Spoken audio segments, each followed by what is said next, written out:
পারে Donald Trump. দর্শক, আমি আপনাদেরকে সংক্ষিপ্ত সময়ের মধ্যে এই খবরগুলোকে দেওয়ার চেষ্টা করছি। প্রথম যে খবরটি দিয়ে আমি শুরু করতে চাই, আপনারা তো সবাই দেখতে এবং শুনতে পাচ্ছেন, তাই তো? আমি বুঝতে পারছি না আমাদের ইউটিউবে দর্শকদের সংখ্যা এত কম কেন? কোনো প্রবলেম হচ্ছে কি?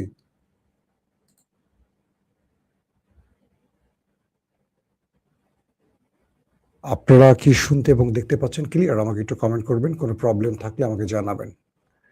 দর্শক, অনেকেই প্রশ্ন করেছেন মুস্তফা খামেনি বেঁচে আছেন কিনা। জি, মুস্তফা খামেনির প্রসঙ্গটা আমি আজকের খবরে জানাবো। আমি তাহলে প্রথমে মুস্তফা খামেনির বিষয়টি দিয়ে লাইভটা শুরু করি। সমস্যা হলো যারা এখন ঢোকেনি লাইভে তারা পরবর্তী সেই প্রশ্নগুলি আবার আমাকে করবেন। তাই বলবো যারা লাইভটা দেখছেন যে অংশটুকু মিস করবেন, পুনরায় সেই অংশটুকু দেখে নেবেন। পশ্চিমা গণমাধ্যম বলছে যে আলী খামেনিকে যেদিন হত্যা করে স্ট্রাইক চালিয়ে আমেরিকা ইসরায়েল, সেদিন একই জায়গায় ছিল মুস্তফা খামেনি এবং মুস্তফা খামেনি সেই আক্রমণে ব্যাপক আহত হয়। তার মুখের বিভিন্ন অংশ, তার পা, হাত ব্যাপক ক্ষতিগ্রস্ত হয়েছে। তার মুখ এতটা ঝলসে গেছে যে তিনি কথা বলতে পারছেন না। আমি বলছি না, এগুলো পশ্চিমা গণমাধ্যমের দাবি। তার একটি পা উড়ে গেছে, তার একটি পা নেই, তিনি পঙ্গু। হাত, শরীরের বিভিন্ন অঞ্চল ব্যাপক ক্ষতিগ্রস্ত হয়েছে, তবে তিনি বেঁচে আছেন।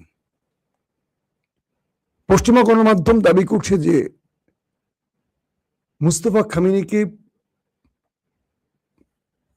প্রেসিডেন্ট মাসুদ পেজিশকিয়ান, যিনি নিজে একজন ডাক্তার, তার তত্ত্বাবধানে রাখা হয়েছে এবং তাকে এমন জায়গায় রাখা হয়েছে যেটা ইরানের খুব কম মানুষ জানে, এবং তিনি তার প্লাস্টিক সার্জারির জন্য অপেক্ষায় আছেন, অর্থাৎ তার চেহারা প্লাস্টিক সার্জারি করা হবে। পশ্চিমা গণমাধ্যম আরো বলছে যে এই মুহূর্তে মুস্তফা খামেনি পুতুল মাত্র, অর্থাৎ তার নামে যা কিছু হচ্ছে এটি শুধু তার ছবি বা নামটি ব্যবহার করা হচ্ছে। মূলত পুরো ইরান চালাচ্ছে কজন জেনারেল। তো বিষয়টি হলো যে একজন আমাকে লিখছেন, একটা ভালো কথা, মজা লাগছে লেখাটা, লিখছে গুপ্ত সাংবাদিক। ধন্যবাদ আপনাকে ভাই, আমাকে গুপ্ত বলবেন। কারণ কি জানেন, গুপ্ত ছিল বলেই হাসিনা পালিয়েছে দেশ ছেড়ে। 15 বছর বালুর ট্রাক যারা সরাতে পারেনি তারা হাসিনার একটা পশমও ছিঁড়তে পারে নাই। এই দেশে তারা ক্ষমতায় বসে গেছে, এস্টাবলিশমেন্ট ভারত চেয়েছে বলে। ভালো লাগছে কথাটা শুনতে। আগামীতে দেখা হবে ইনশাআল্লাহ আপনাদের সত্য আর গুপ্তের সাথে। মাইন্ড করবেন না আমার কথায়। কতটুকু পারেন গত 15 বছরে দেখেছি। একজন তো দেশই আসে নাই, আরেকজনকে জেলে ঢুকিয়ে রেখেছে, কেউ রাস্তাও নামেন নাই। এখন হাসিনা পালিয়েছে, খুব লাফালাফি বেড়েছে। লজ্জা করেন আপনাদের ভাই? হাসি মুখে বললাম, কষ্ট পেয়েছেন? বোরকা পরে ওই যে প্রেস ক্লাব থেকে মির্জা ফখরুল বোরকা পরে পালিয়েছিল, মনে আছে? গুপ্ত কারা বলেন? আমি না আপনি? ধন্যবাদ। তো একজন এসে, প্রিয় মাসুম ভাই, জাহেলদের কথা আপনি বাদ দেন, আমার আর বলা লাগলো না, দর্শকই আপনার উত্তরটা দিয়ে দিল ভাই।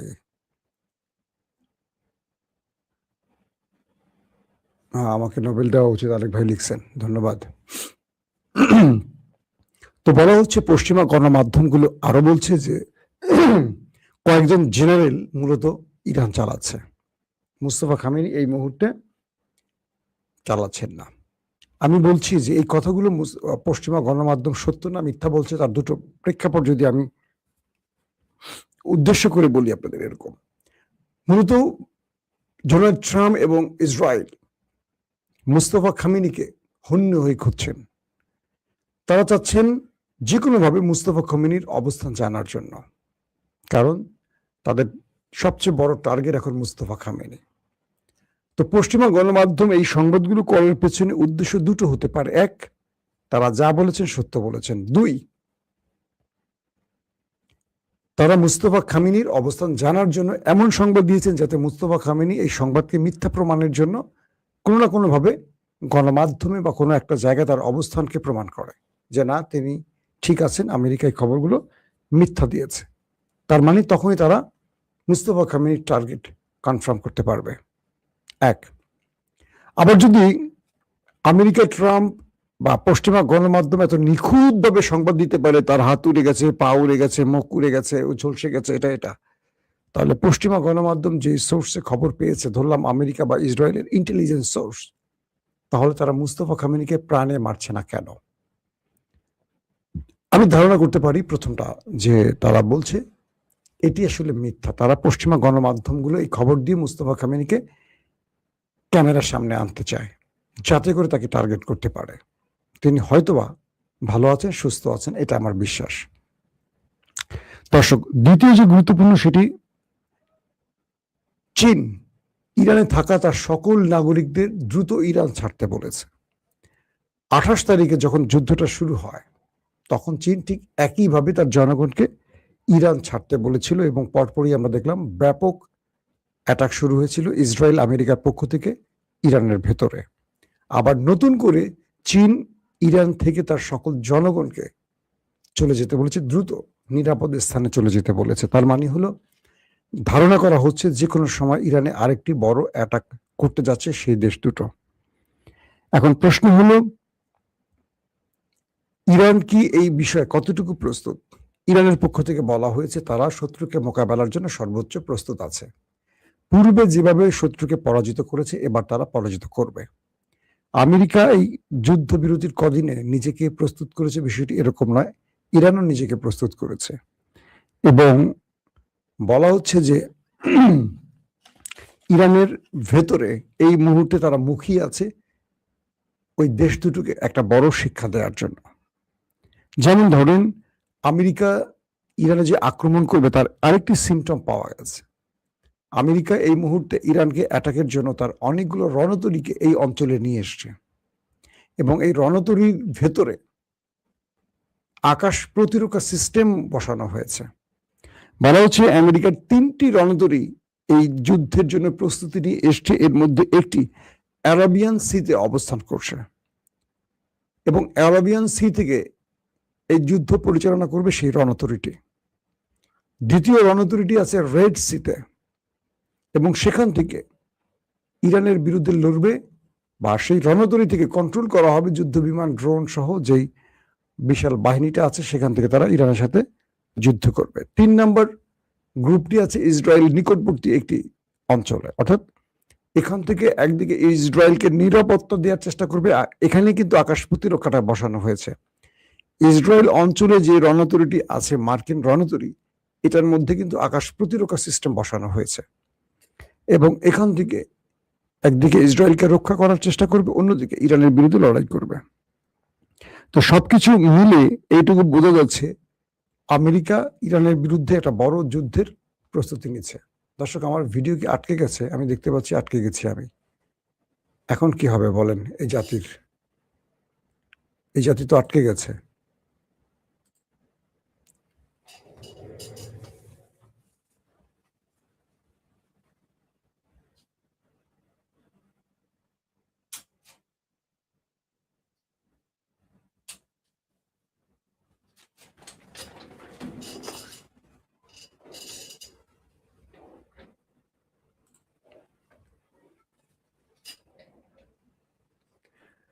কিছু সময়ের জন্য আমি আটকে গিয়েছিলাম, আমি আবার চেষ্টা করেছি, ফিরে এসেছি আপনাদের মাঝে। বুঝি না আটকে গেলাম কেন। ধন্যবাদ। আমি কমেন্ট দেখতেছি আর হাসতেছি। তো শেষের দিকে গুপ্ত ভাইদের জন্য এক লাইন কথা বলবো, আপনারা ওয়েট করেন। হ্যাঁ সবাই। তো এখন বিষয়টি হলো যে ইরানকে অ্যাটাকের জন্য আমেরিকার অ্যাটাকিং হেলিকপ্টার, বিভিন্ন যুদ্ধ বিমান ইতিমধ্যে আরবে প্রবেশ করছে। বলা হচ্ছে সৌদি আরবের বেশ কিছু মার্কিন যুদ্ধ বিমানের আনাগোনা দেখা গেছে, এবং রিফুয়েলিং ট্যাঙ্কার বিমানেরও দেখা মিলেছে। বলা হচ্ছে যে এই যুদ্ধে আবারও আরবদের ব্যবহার করবে আমেরিকা, সেইভাবেই উড়ে আসছে একটার পর একটা যুদ্ধ বিমান আরবের বিভিন্ন দেশে, এবং সরাসরি বলা হয়েছে যে ইরান যদি এবার আক্রান্ত হয়, ইরান নিজেই বলে দিয়েছে যে তারা আরবকে এবার শক্ত জবাব দেবে, কারণ আরবরা যদি আমেরিকাকে ইরানে আক্রমণে তার ভূমি বা আকাশ ব্যবহারের সুযোগ দেয়, এটার জন্য কঠিন শিক্ষা পাবে এবার আরবরা। পূর্বে যা হয়েছে ইরান, তার চেয়ে ম্যাসিভ আকারে এবার আরবদের শিক্ষা দেবে, এবং সেই বিষয়টিও ইরানের পক্ষ থেকে ঘোষণা দেওয়া হয়েছে। ইরানের সরকারি টেলিভিশন বলেছে যে খুব শীঘ্রই ইরানের যে সরকারি টেলিভিশন, তারা খবর দিয়েছে আজকে যে কোনো সময় ইরানে বড় রকম আক্রমণ হতে যাচ্ছে। তার মানে আমি যে ইঙ্গিতটা দিচ্ছি সেই ইঙ্গিতের দিকেই যাচ্ছে শেষ পর্যন্ত সবকিছু। তার মানে যে কোনো সময় আপনারা শুনবেন ইরানে আক্রমণ শুরু হয়ে গেছে। আসেন, আর ইরান যে আরবের দেশগুলোকে উদ্দেশ্য করে বলছে, তার মধ্যে কাতার, কুয়েত, জর্দান, সৌদি আরব, আরব আমিরাত, এরা সবই আছে, এবং এদের মূল স্থানগুলোর টার্গেট করে লক করে রেখেছে ইরান। যদি আক্রান্ত হয়, আরবের কোন কোন জায়গাগুলোকে উড়িয়ে দিবে সেই বিষয়টিও ইরান ইতিমধ্যে কনফার্ম করে দিয়েছে। দর্শক, ইরানের পররাষ্ট্রমন্ত্রী আব্বাস আরাকচি শুক্রবার পাকিস্তানের ইসলামাবাদে আসবেন। হয়তোবা আমি যখন লাইভটি করছি তার অবস্থানটা এখন জানতে পারছি না, সর্বশেষ জেনেছি তিনি আসবেন। এরপর ওমান এবং তিনি রাশিয়া সফর করবেন, মস্কো এবং মাস্কাট। প্রশ্ন হলো, আব্বাস আরাকচি ইসলামাবাদে আসবেন সেটা ঠিক আছে, আমেরিকার সাথে হয়তো বসবেন, ওই দুটো দেশে যাবেন কেন? তার মানে হলো হরমুজ প্রণালীর একটা অঞ্চল হলো ইরানের, আরেকটা অঞ্চল মানে আরেকটা পাশ হলো ওমানের, এবং এই যুদ্ধে আরবের একমাত্র দেশ ওমান যারা ইরানের পাশে দায়িত্ব নিয়ে দাঁড়িয়েছিল এবং ইরানকে এখন পর্যন্ত সব রকম সহযোগিতা করছে, এবং ইরান ওমানে কোনো আক্রমণ করেনি। যারা ওমানে আমাদের বাংলাদেশি প্রবাসীরা আছে তাদের ভাগ্যটা ভালো। তো বলা হচ্ছে যে এই হরমুজ প্রণালী ইস্যুতে ওমানের সাথে ইরানের আলোচনা রয়েছে, এবং আমেরিকা ইসরায়েল যদি আবার নতুন করে ইরানে কোনো আগ্রাসন চালায়, সেক্ষেত্রে রাশিয়ার সাথে শেষ আলোচনাটা ইরানকে করতে হবে। তার মানে ইরান বুঝিয়ে দিচ্ছে আমেরিকাকে যে তোমার সাথে আমি আলোচনা করি, শেষ উত্তর দেব না। উত্তর দেওয়ার জন্য আমার আরো মিত্র বা বন্ধু আছে, তার মধ্যে রাশিয়া অন্যতম। অর্থাৎ আব্বাস আরাকচির এই সফরটি ছিল একটি দেশ, কেবল পাকিস্তান। হঠাৎ করে তার সফরে দুটো দেশ যুক্ত হয়ে গেল, ওমান এবং রাশিয়া। এতে করে আবার নতুন করে টেনশনে পড়ে গেছে আমেরিকা যে কেন আব্বাস আরাকচি এই দুটো দেশের সফরে যাচ্ছেন। দর্শক, আসেন সর্বশেষ যে খবরটি, হরমুজ প্রণালী থেকে বা এই অঞ্চল থেকে যে কোনো সময় পালাতে পারে ট্রাম্প, এই প্রসঙ্গে বলি। ওয়াশিংটন পোস্ট আজকে একটা দুর্দান্ত সংবাদ প্রচার করেছে, প্রতিবেদন দিয়েছে। ওয়াশিংটন পোস্ট কি ইরানের গণমাধ্যম নাকি ভাই? এটা হলো আমেরিকার গণমাধ্যম, খেয়াল করবেন। বলা হচ্ছে যে ট্রাম্প যে কোনো সময় এই অঞ্চল থেকে কেটে পড়বেন বা পালিয়ে যাবেন। কেন বলা হচ্ছে? ট্রাম্প বলেছেন যে আমি এসেছিলাম এখানকার মানুষকে উদ্ধার করতে, পশ্চিমাদের, ইউরোপকে, ন্যাটোকে উদ্ধার করতে, কারণ ইরান পারমাণবিক বাড়ালে তারা হুমকিতে পড়ে যেত। কিন্তু আমি দুঃখ পেলাম, আমি যখন ইরানকে অ্যাটাক করলাম, ন্যাটো আসলো না, ইউরোপ আসলো না, গালফ কান্ট্রি আমার পাশে দাঁড়ালো না, আমি একা ইরানের মার খেয়ে আমার লঙ্গিটুকি খুলে গেল। এখন আমি সিজ ফায়ার করে কোন রকম জায়গা পরে দাঁড়িয়ে আছি। কথা বলছেন? ট্রাম্পের কথাটা মজা লাগছে, কিছুটা আমি আমার মতো করে একটু হাস্যরস যোগ করলাম আর কি। বলছে আমি যে কোনো সময় এই অঞ্চল ছেড়ে চলে যাব, এরপরে তোমরা তোমাদের মতো করে ইরানের সাথে বোঝাপড়া করে নাও। ইরান তোমাদের থেকে টোল নিলে কি আমার কি হবে? ইরান তোমাদের সকাল বিকাল গুলি করলে আমার কি হবে? আমি এই বিষয়ের আগেও নাই পরেও নাই, যে কোনো সময় আমি এই অঞ্চল ছেড়ে চলে যাব, মানে আর যুদ্ধ টুদ্ধ করবো না, কিচ্ছু না। ইরানের সাথে এই বিষয়ে আর কোনো আলোচনাই আমার দরকার নাই। আমি আমার টিম টুম গুছাই টুছাই আমি চলে যাবো আমেরিকার দিকে, বাকিরা তোমরা বুঝে নিও ইরানের সাথে। ইউরোপ বলছে, মিস্টার ট্রাম্প, কে তোমাকে বলছিল যুদ্ধ করতে, আর কে তোমাকে আমাদেরকে সতর্ক করতে বলছে যে ইরান, তুমি চলে গেলে ইরান আমাদের গলা টিপে ধরবে? তুমি যুদ্ধ ছড়িয়ে এই অঞ্চলে উত্তপ্ত করছো, পৃথিবীর পুরো বাজার অস্থির করে ফেলছো, গ্যাস, তেল, সবকিছু, শেয়ার বাজার, স্বর্ণের দাম সব ধপাস ধপাস করে পড়ে যাচ্ছে। পুরো ইউরোপ তেল গ্যাস সংকটে আছে। ইউরোপ কি অন্যায় করেছে? যুদ্ধটা তুমি শুরু করছো, আবার তুমি বলতেছো যে তুমি চলে যাবা, গেলেই হবে সেই হবে। না, তুমি চলে যাও, ইরানের সাথে আমরা বোঝাপড়া করে নেব। তো এই ওয়াশিংটন পোস্টের এই প্রতিবেদনের অর্থ এটা বোঝা যাচ্ছে যে মিস্টার ট্রাম্প যে কোনো সময় আনঅফিসিয়ালি বলবে আমি আর যুদ্ধ করবো না, আমি চলে গেলাম, শেষ। তিনি লেজ টেস গুটিয়ে চলে যাবে, এইটা মোটামুটি ইঙ্গিত পাওয়া গেছে। একদিকে মধ্যপ্রাচ্যে যুদ্ধ বিমান জড়ো করছেন, রণতরী হাজির করছেন, সোলজার বাড়াচ্ছেন, আবার তিনি বলছেন যে কোনো সময় তুমি পালিয়ে যাবেন। আসলে ব্যক্তিটা কি বলছে, সত্যটা কি? একটা দেশের প্রেসিডেন্ট, তাও কি পৃথিবীর সবচেয়ে পাওয়ারফুল দেশের প্রেসিডেন্ট, উনি আসলে বলেন কি আর করেন কি ঠিক বুঝতে পারছি না। দুটো বিষয়, একদিকে তার যুদ্ধের আভাস মিলছে, চীন তার জনগণকে সরিয়ে নিচ্ছে, অন্যদিকে তিনি বলছেন যে কোনো সময় আমি চলে যাব, আমি আর কারো পরোয়া করি না, আমি এসেছিলাম সবার মঙ্গলের জন্য ইরানকে সার্চ করে, কেউ আমার পাশে দাঁড়ালো না, এখন ইরান এসে তারা বুঝে নেক, ইরান কি করবে না করবে সেটা ইরানের ব্যাপার, আমি চলে যাব। এই যদি হয় অবস্থা, তাহলে আমরা এটুকু বুঝতে পারছি যে ইরানের কাছে আমেরিকা আসলে ধোলাইটা ভালো খেয়েছে। তাই ট্রাম্প যত বড় হুমকি দিচ্ছেন, ভিতরে তত বেশি ভয় পাচ্ছে ইরানকে, এটা মোটামুটি নিশ্চিত। তবে ট্রাম্পকে আবারও যুদ্ধে নামাবার জন্য সর্বোচ্চ চেষ্টা করছে নেতানিয়াহু। কাল রাতেও তিনি ট্রাই করেছেন, পারমিশন পাননি।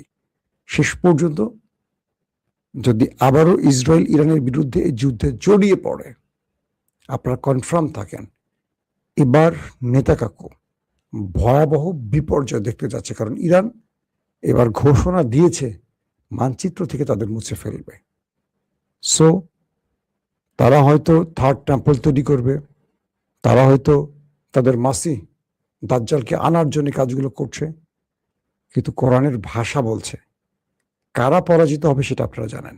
দাজ্জাল বেশি সময় থাকতে পারবে না, আসবে মাহাদি। আল্লাহ হাফেজ।